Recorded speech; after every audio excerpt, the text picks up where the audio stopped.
નમસ્કાર દર્શક મિત્રો, ગાયત્રી પરિવાર ન્યૂઝમાં આપનું હાર્દિક સ્વાગત છે. હું છું ભગવતી ભાભોર. જોઈએ આજના સમાચાર. અખિલ વિશ્વ ગાયત્રી પરિવાર વડોદરા ગુરુ પૂર્ણિમા વ્યાસ પૂર્ણિમા મહાપર્વની સમગ્ર વડોદરા શહેર અને જિલ્લાના પરિજનો સંગઠિત થઈ ભવ્યાતીત ભવ્ય શાનદાર ઉજવણી.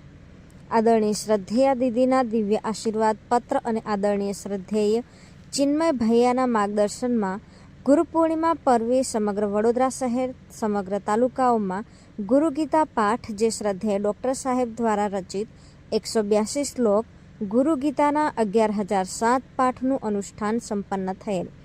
તેની પૂર્ણાહુતિ ગુરુ પૂર્ણિમાના પાવન અવિસ્મરણીય ક્ષણોમાં 1300થી પણ વધારે પરિજન ભાઈઓ બહેનો સાથે મળી આ દિવ્ય 182 શ્લોકનું સમૂહમાં સુમધુર સંગીત સાથે પઠન કરી ધન્યતા અનુભવી હતી. પ્રથમ કાર્યક્રમની શરૂઆત શાખા સંચાલકો દ્વારા દીપ પ્રાગટ્ય દેવપૂજન સંપન્ન કરાવી યુવા પ્રકોષ્ઠના પ્રભારી શ્રી સુરેખાબેન તલાટીએ સ્વાગત ઉદ્બોધન દ્વારા સૌનું હૃદયપૂર્વક સ્વાગત કર્યું હતું. આદરણીય શ્રી અનિલભાઈ રાવલે પરમ શ્રદ્ધેય દીદી દ્વારા પ્રાપ્ત આશીર્વાદ પત્રનું પઠન કરી સૌને ભાવવિભોર કર્યા હતા.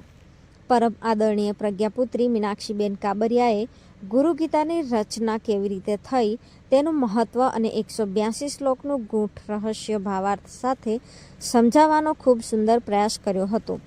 આદરણીય દક્ષાબેન રાણા આદરણીય ઉમાબેન પંડ્યાએ સુમધુર સ્વરથી 182 શ્લોકનું ગાન કરી અદ્ભુત અલૌકિક વાતાવરણ દિવ્ય બનાવ્યું હતું. પરમ આદરણીય પ્રજ્ઞાપુત્રી મીનાક્ષીબેન કાબરિયા અને તેમની ટોળી દ્વારા ગુરુ પૂજન પાદુકા પૂજન તેમજ દીપયજ્ઞ કરાવી આ ગુરુ પૂર્ણિમાથી લઈ વંદનીય માતાજીની પુણ્યતિથિ સુધી તેમજ આવતી ગુરુ પૂર્ણિમા સુધીના વિશેષ નીચે પ્રમાણેના 4 સંકલ્પો પરિજનો દ્વારા લેવડાવ્યા આવ્યા હતા. ચંદ્રાયણ નિમિત્તે ગુરુ પૂર્ણિમાથી વંદનીય માતાજીના મહાપ્રયાણ દિવસ તારીખ 30/7થી 26/9 સુધી ગાયત્રી મહામંત્રની રોજ 15 માળા. 2. ગુરુ ગીતા પાઠ 182 શ્લોકની ઉપાસના રોજ નિયમિત.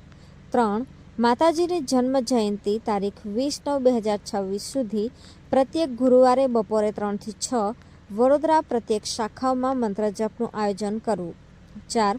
વંદનીય માતાજીના જન્મદિવસ તારીખ 21/9/2026થી મહાપ્રયાણ દિવસ 25/9/2026 5 દિવસ 3થી 6ના સમયમાં સામૂહિક અનુષ્ઠાનના આયોજનો સંપન્ન કરવા અને કરાવવા.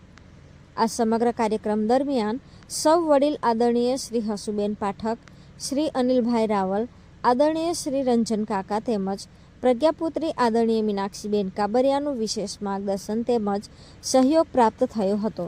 સમગ્ર કાર્યક્રમનું સંચાલન આદરણીય શ્રી સુરેખાબેન તલાટી દ્વારા સંપન્ન કરવામાં આવ્યું હતું. ગુરુ પૂર્ણિમા મહાપર્વની સંપૂર્ણ જવાબદારી નીચેના તમામ શાખાના બ્લોક કન્વીનરો તેમજ સમગ્ર બ્લોકના પરિજનો ખૂબ જ સરાહનીય સાથ સહકાર પ્રાપ્ત થયો હતો. શાખા નંબર 3 અકોટા, શાખા નંબર 4 VIP સોસાયટી, શાખા નંબર 5 ઇસ્કોન વાસણા રોડ, શાખા નંબર 6 ગોત્રી, શાખા નંબર 28ના પરિજનોએ ખૂબ જ ઉત્સાહથી કાર્યક્રમને સફળ બનાવ્યો હતો.